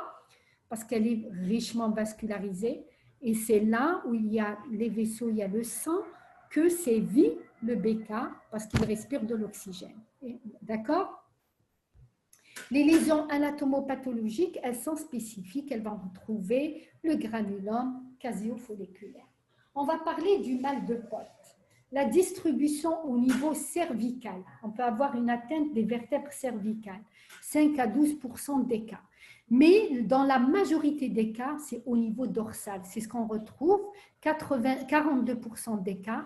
Après, au niveau lombaire, et après, il y a le dorso-lombaire cervical et enfin l'ombosacré, elle est beaucoup plus rare. Vous voyez, la forme la plus fréquente du mal de Pott, c'est dorso-lombaire et lombaire. Les symptômes du mal de Pott, vous avez déformation rachidienne. Quand vous voyez un enfant ou un adulte jeune qui commence à avoir une kyphose comme ça d'apparition rapide ou une scoliose, il faut se poser des questions, est-ce que ce n'est pas tuberculeux? Neurologique, des douleurs, des déficits sensitifs, des troubles sphinctériens au niveau lombaire. Donc, il y a des troubles sphinctériens, il ne retient pas les urines. Là, c'est important de voir un déficit moteur. Localement, vous pouvez avoir, par exemple, au niveau vertébral, un abcès qui va fistuliser. L'abcès en fuseau au niveau paravertébral, il peut fistuliser vers la peau et vous avez cet abcès. Alors là, vous allez confirmer que c'est un abcès froid, qui n'est pas chaud. Et c'est là où vous pouvez confirmer qu'il s'agit très probablement d'une tuberculose vertébrale. Le tableau clinique, ça dépend du stade de la maladie, de la localisation et de la présence de complications. Ça peut être au niveau cervical, le patient va se plaindre des douleurs cervicales. Si c'est au niveau lombaire, c'est au niveau lombaire. Si c'est au niveau lombo-sacré, c'est lombo-sacré avec complications de la compression de la moelle. La radiographie standard, vous avez le pincement discal, c'est un signe qui est précoce, atteinte des plateaux vertébraux. Vous pouvez les visualiser sur une radiographie des vertèbres standards et le tassement vertébral plus le pincement discal, mais vous devez compléter d'une TDM thoracique qui va vous permettre, regardez, de voir l'évolution de ces abcès froids potiques en fonction de l'atteinte, soit des abcès en fuseau, soit l'abcès du psoas, parce que le muscle psoas, il va être atteint, et abcès bisac du scarpa, de l'os iliaque. Le diagnostic, l'IDR, elle manque de spécificité, elle peut être positive que chez 84% des cas. Si un patient est diabétique ou immunodéprimé, l'IDR est négatif. Donc, une IDR négative dans les tuberculoses extrapulmonaires ne signifie pas qu'il y a absence de tuberculose extrapulmonaire. Ça, vous devez le connaître. Tout IDR négatif ou dans la limite de la positivité ne veut pas dire qu'il n'y a pas de tuberculose. D'accord? Ça dépend de l'état immunitaire du patient. Les signes radiologiques dans ça, donc la radio standard, la TDM et l'IRM, le diagnostic de certitude, c'est la confirmation par la biopsie ou bien la cytologie du caséum ou la microbiologie par le prélèvement de l'abcès. Le traitement médical reste 4 drogues pour la tuberculose ostéo-articulaire, contrairement aux atteintes séreuses, où vous n'avez que 3 drogues. Ici, on a 4 drogues, 2 RHZE, puis 4 RH. Ici, j'ai oublié de mettre, c'est-à-dire il y a 4 drogues dans la phase d'attaque pendant 2 mois et 4 RH pendant 4 mois, 2 mois RHZE et 4 mois RH. Parfois, on prolonge même le traitement jusqu'à 9 mois, voire 12 mois, ça dépend de la réponse au traitement. Et on complète le plus souvent d'un traitement local ou chirurgical, soit local avec envie d'un abcès grâce à une aiguille par scano-guidé, soit carrément on fait un drainage chirurgical, c'est-à-dire on ouvre et on draine et on enlève tout ce qui est détruit. Maintenant, on va passer aux tuberculoses urogénitales. Alors, après ensemencement par voie hématogène, le BK est présent dans les 2 reins, même si la maladie est unilatérale. Dans la tuberculose rénale, même si vous n'avez qu'une seule atteinte qui apparaît à la TDM du rein, forcément, il y a présence de la maladie, de l'autre côté. Les 2 reins sont atteints pratiquement parce que, pourquoi ? Parce que l'ensemencement, il s'est fait par voie hématogène. Vous savez que les reins, ils sont extrêmement vascularisés. Ils sont très riches en oxygène. D'accord? Donc, l'atteinte chez l'homme du système urogénital, il provient d'une propagation à partir des reins. Pourquoi? Surtout chez l'homme. Si vous avez une atteinte rénale, forcément, vous avez une atteinte génitale. Vous savez pourquoi? C'est anatomique, parce que l'urètre, il est très, très proche des voies urétérales, donc ils vont véhiculer les BK. Donc, vous avez une atteinte qui se fait de façon par propagation et de façon, bien qu'une dissémination soit possible par voie hématogène. Donc, la tuberculose chez l'homme, il y a une atteinte rénale, il faut chercher l'atteinte génitale. Les uretères, la vessie et l'urètre et les organes génitaux sont atteints quand il y a une atteinte génitale, une atteinte rénale. À l'âge adulte, mais elle reste exceptionnelle chez l'enfant. C'est beaucoup plus chez l'adulte jeune, en pleine croissance, c'est comme dans le mal de Pott, où vous avez une vascularisation au top au niveau des articulations et au niveau des vertèbres et des reins. Les symptômes urinaires, c'est une cystite, c'est des dysuries, c'est des brûlures mictionnelles, etc. Et même polachéurie pour certains. La maladie est que le malade, à chaque fois, on fait justement des ECB des urines qui reviennent négatifs à la recherche de germes pyogènes, il faut suspecter chez ces gens-là qui font des cystites répétées à faire une étude bactériologique à la recherche du BK dans les urines.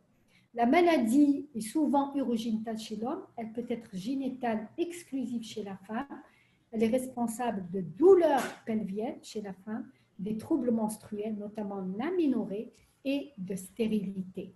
Dans la tuberculose génitale chez la femme, elle est un peu très particulière. Hein.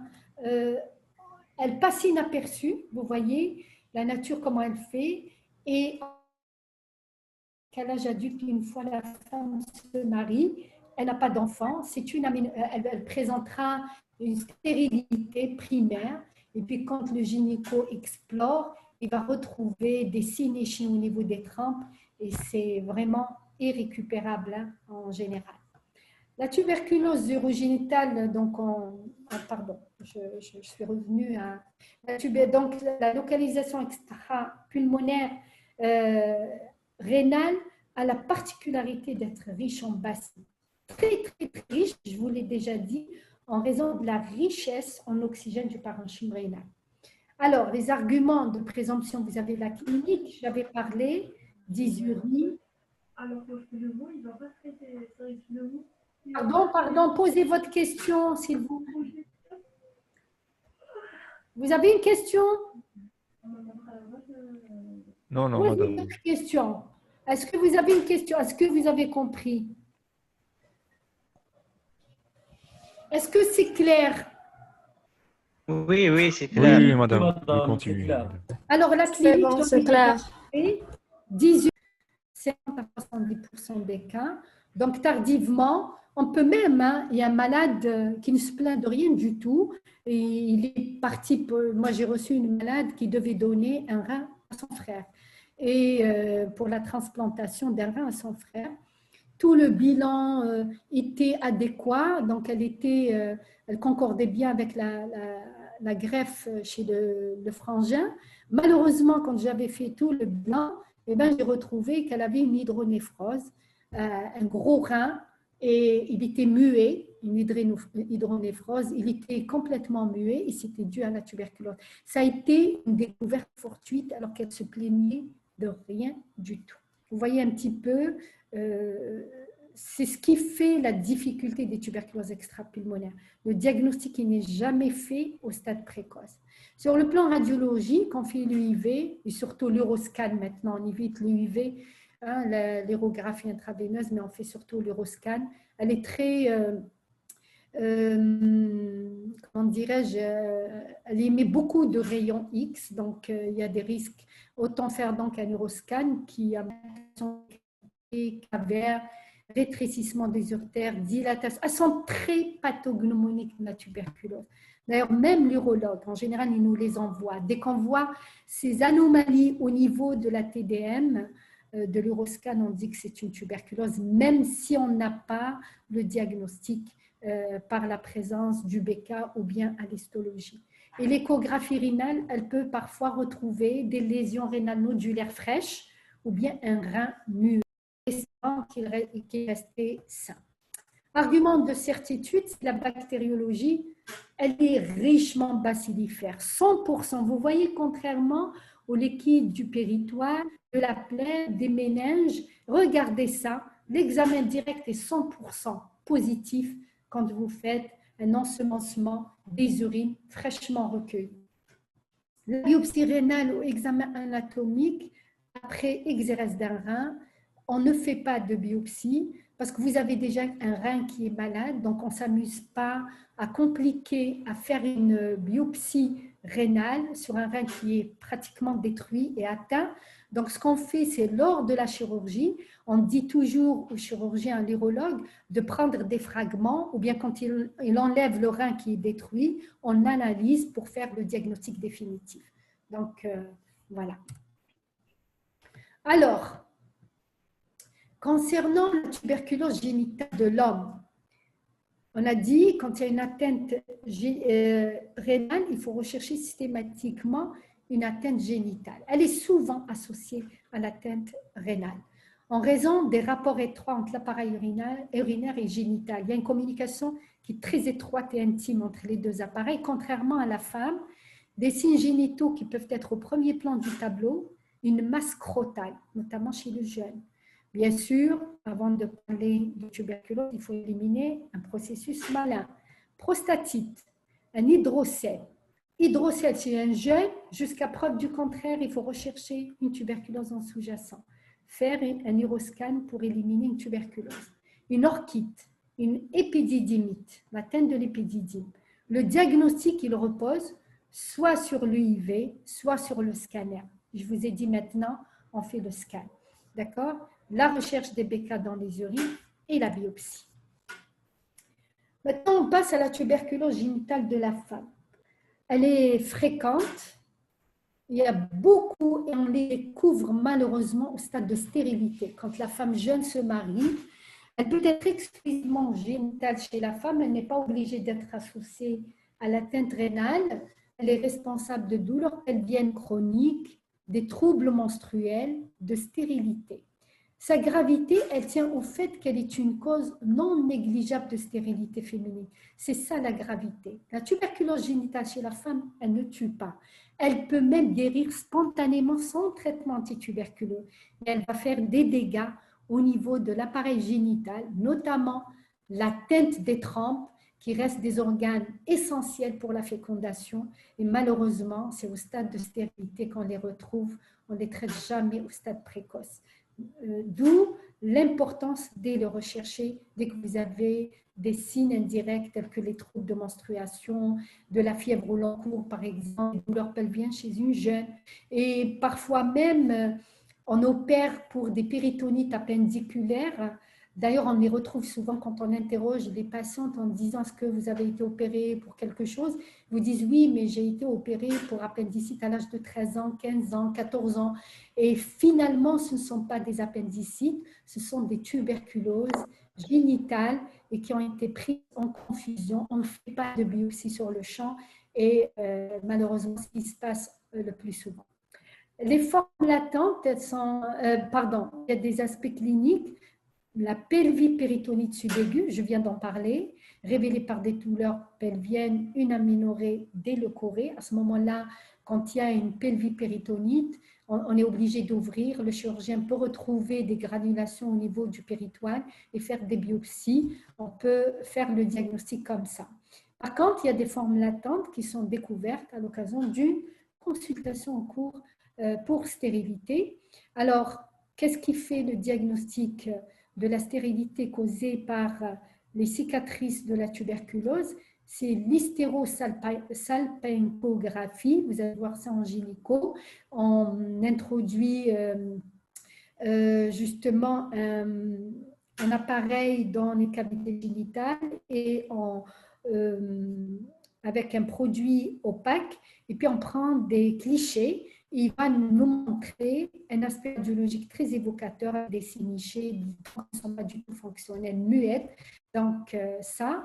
Maintenant, on ne fait plus l'hystérosalpingographie, c'est vraiment rare. On fait la cilioscopie qui permet de montrer un aspect endoscopique très évocateur avec des cicatrices qui sont spécifiques à la tuberculose. L'argument de certitude, quand on fait ces examens-là, on fait la culture des sécrétions cervicales, ou bien au niveau du col, ou bien carrément le flux menstruel, on le met en culture. En général, on peut retrouver une positivité dans 30 à 40% des cas. On peut faire également la biopsie de l'endomètre avec culture, des fragments biopsie qui nous permettent de faire le diagnostic de certitude. Maintenant, diagnostic d'autres tuberculoses viscérales et de sexe. Là aussi, malheureusement, elles ne peuvent se voir que lorsqu'on a des symptômes. Ce sont des tuberculomes du cerveau ou du cervelet. Quand ils commencent, ces tuberculomes, à grossir, à prendre du volume, ils vont entraîner des crises d'épilepsie, d'épilépsie qui sont d'épilépsie, voilà, des crises d'épilepsie qui sont soit focales, et à ce moment-là, on est obligé de faire un scanner, surtout chez les sujets adultes ou bien un sujet jeune, on est obligé de compléter par un scanner ou l'IRM quand une atteinte du cervelet, quand il y a un trouble statique, on est obligé d'explorer le cervelet ou bien carrément des vertiges. Il y a les tuberculomes du névrax, sans méningite, donc, et on a des symptômes comme l'asthénie, l'amaigrissement, l'anorexie, les fièvres au long cours, et puis les manifestations cliniques qui dépendent de l'organe, comme la tuberculose héliocécale. Parfois, le malade, il vient en chirurgie dans un tableau de douleur aiguë abdominale qui est localisé au niveau héliocécal. Ils font le scanner, ils complètent parfois, ils sont obligés d'opérer et ils trouvent justement une localisation de la tuberculose. Systématiquement, une atteinte latente des méninges et des autres organes. Il y a des patients qui rentrent juste pour des ils vous disent j'ai la tête qui est lourde. Je me rappelle d'un patient qui était plus ou moins jeune, il avait 36 ans, qui avait une miliaire tuberculeuse. À chaque fois que je rentre dans la chambre pour le voir, eh ben, il me dit la lumière me fait mal. Il avait une photophobie. Donc, j'avais fait un fond d'œil qui n'a rien montré, mais en faisant une ponction lombaire, il y avait une atteinte méningée associée. Donc, on a dû associer au traitement des corticoïdes. Les signes de découverte sont l'altération de l'état général, la fièvre en plateau, ce qu'on appelle la fièvre typhobacillose qui ressemble à la typhoïde, elle reste en plateau à 40, les signes respiratoires, les signes méningés et les signes de dissémination. Ça, je l'ai détaillé tout à l'heure. On peut avoir péricardite, péritonite, atteinte osseuse. Donc, c'est comme le cancer. Il faut rechercher, faire un bilan d'extension au niveau rénal, etc. Les arguments de présomption, c'est un tableau d'infection sévère avec un typhos, qui ressemble à la typhoïde, sans dissociation du pouls et de la température, c'est-à-dire vous pouvez avoir une température à 40, mais le pouls reste normal, il n'y a pas de tachycardie, contrairement à la typhoïde, à la fièvre typhoïde, vous avez le pouls qui est bien sûr concorde avec l'augmentation de la température, sans hyperleucocytose, avec une immunité de traitement. Il faut commencer le traitement devant toute miliaire fébrile. L'argument de certitude, c'est la radio qui vous confirme le diagnostic de miliaire. Elle doit être répétée au moindre doute ou bien faire carrément un scanner qui pourra, parce qu'au départ, vous ne voyez pas, il y a la radio, elle est presque normale. Au bout de 2-3 jours, en répétant un téléthorax quand vous n'avez pas à côté la TDM thoracique, il faut refaire un autre cliché. Vous allez voir que la miliaire est évidente sur le nouveau cliché. L'aspect typique, c'est un semis de fines opacités, de taille d'un grain de mil, c'est réticulonodulaire. À la fois, vous avez une atteinte lymphatique et une atteinte hématogène. On peut avoir une répartition inégale des grains, c'est-à-dire elle n'est pas uniformément répartie aux deux poumons. On peut avoir, par exemple, le poumon droit qui est atteint totalement, mais le poumon gauche a une partie qui n'est pas atteinte, d'accord? Mais souvent, vous avez l'atteinte apicale ou basale qui est prédominante. Avec des images associées, on peut avoir dans les aspects atypiques de la miliaire des images propres à la primo-infection. Ça vous confirme que c'est une post-primaire. Elle est de grande valeur étiologique, notamment si vous avez une adénopathie qui est parfois difficile et 100% lymphocytaire. L'écho cardiaque va vous éliminer éventuellement un épanchement péricardique. L'écho ou la TDM abdominale, il faut faire à la recherche d'adénopathie profonde, d'une acide et l'atteinte des autres organes associés.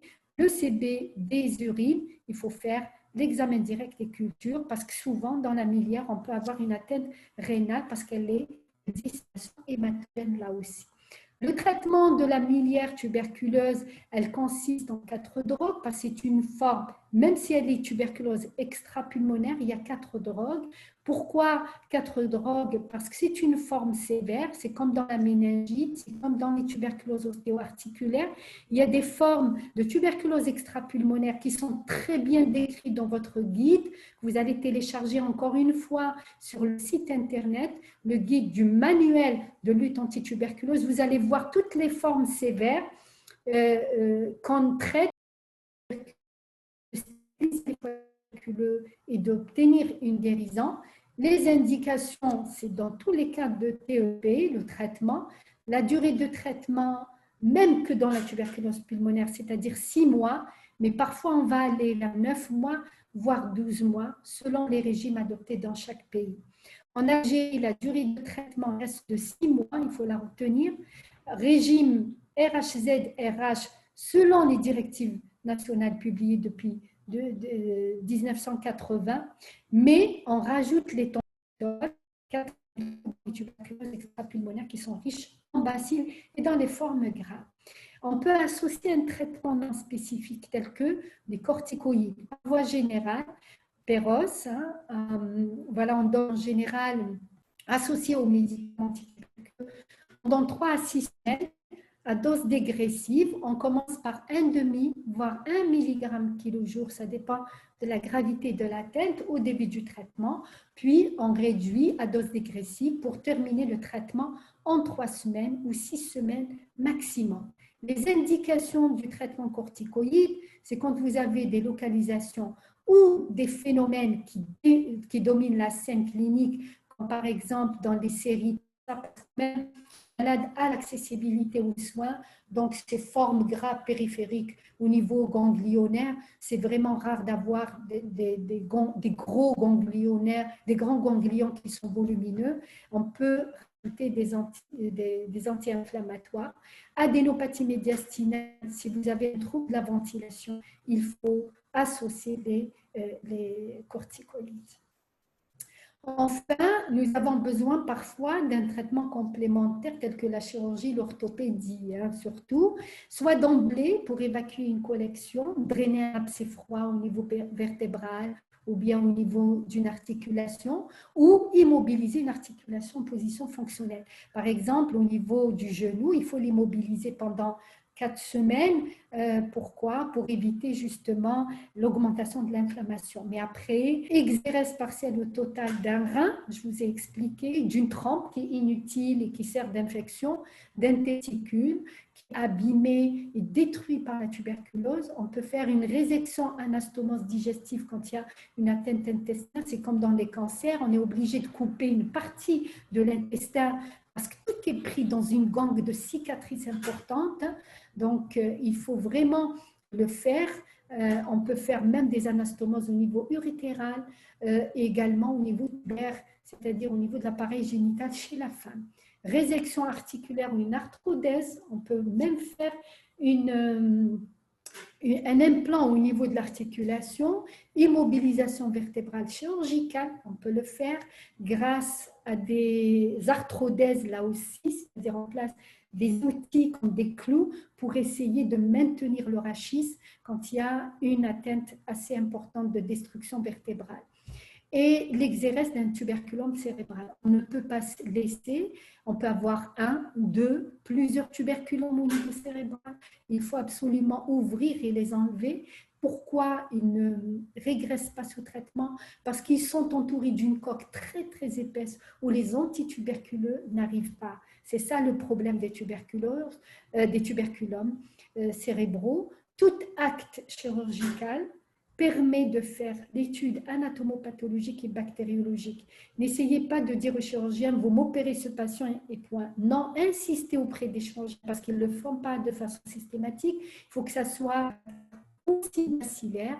Cependant, il existe d'autres méthodes immunologiques actuellement.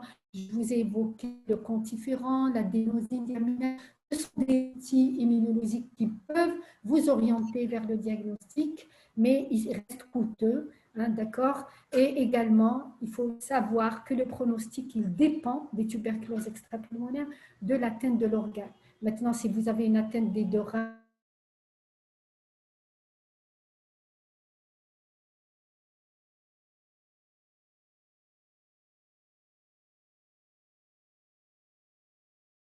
le service pneumo. Eh ben, c'est la pneumo qui les traite, c'est les pneumologues qui les traitent. Ah, Vous d'accord. comprenez? Alors, ils partent partout, bien sûr, c'est pour ça qu'on l'appelle pneumophthysiologie. Donc, on est spécialisé et dans la tuberculose, dans toutes les tuberculoses organiques et dans la tuberculose pulmonaire ainsi que dans les maladies respiratoires. Donc, tout malade qui a une tuberculose, quelle que soit sa localisation, va retomber chez le pneumologue pour suivre. Prévention ou quoi? En Bien général. sûr, il a un intérêt, la vaccination BCG, un intérêt dans la prévention des formes graves de la primo-infection. Qui dit éviter, prévenir la primo-infection, dit prévenir les tuberculoses extrapulmonaires. Oui, d'accord, merci. Alors, est-ce qu'elle est avec moi, la déléguée? Allô? Allô? C'est Lina. Oui, madame, j'essaye de vous appeler sur votre téléphone parce que j'ai un problème de connexion là, donc c'est pour ça que... تهضر مع السكرتير هذيك.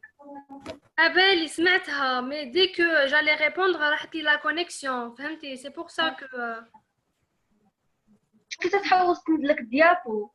اصبري دقيقة أنا نهضر معاها في التليفون دقيقة.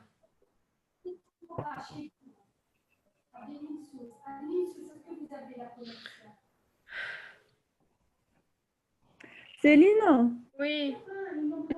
elle est donc. Allô? Bien enregistré mon vocal. Elle a enregistré, ma belle. Je Ah, vais déjà enregistrer. Vous m'entendez? Ah, c'est vrai, oui. Je crois que tu dis là. Le prof a dit que je service BM. Service Je sais pas, là, fait ou là un autre.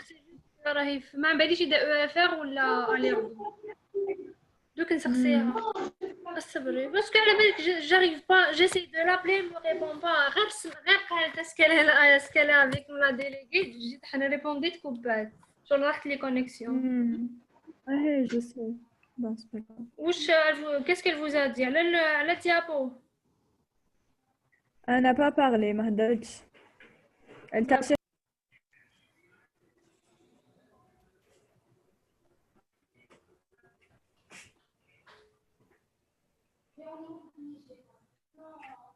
les gens, du coup, comme la tuberculose, genre, خلاص كامل. اصبر ليلى تكي تسمعيني دوكا راني نسمع وي.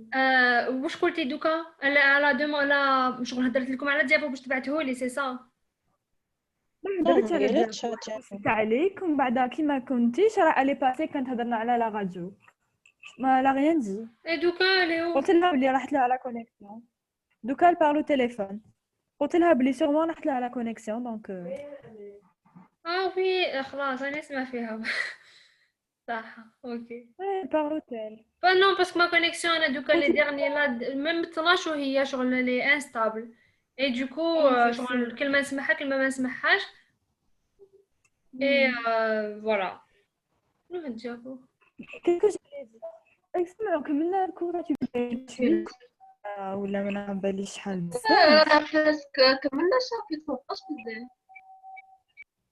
سما درنا 14 ما كاش كور. ما كاش سما درنا كامل لي زانفيكسيون وحنديرو دوك ودرنا كامل تيبركولوز اون فا سوتي ان شابيتر. غدوة الصباح نورمالمون نديرو برونشيت ديلاتاسيون دي برونش. ديلاتاسيون دي برونش. غدوة من 9 ل 12. باش ياكلوا التيبركولوز.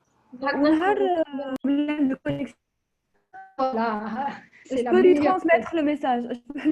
Non, non, vraiment, elle a un problème de connexion. Elle était là il y a 2 secondes. Alors, vous lui dites de m'appeler parce qu'il y a du nouveau. Écoutez, il y a le professeur Ben Sharif qui va vous faire, finalement, je vais m'arrêter là. Je vais vous montrer les images qu'il y a là.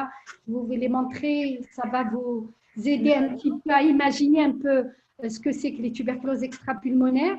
Mais là, il y a Madame Ben Sharif qui vient de m'appeler. Comment fonctionne bien avec Zoom.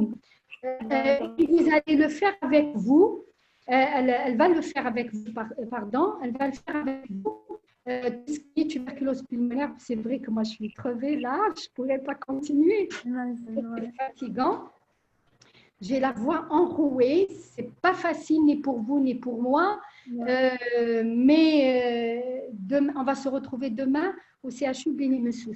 Vous dites à la densité calcique, donc il prend une densité de l'os calcique blanc. Par contre, ici, regardons, nous voyons des géodes, c'est-à-dire des trous à travers un os blanc.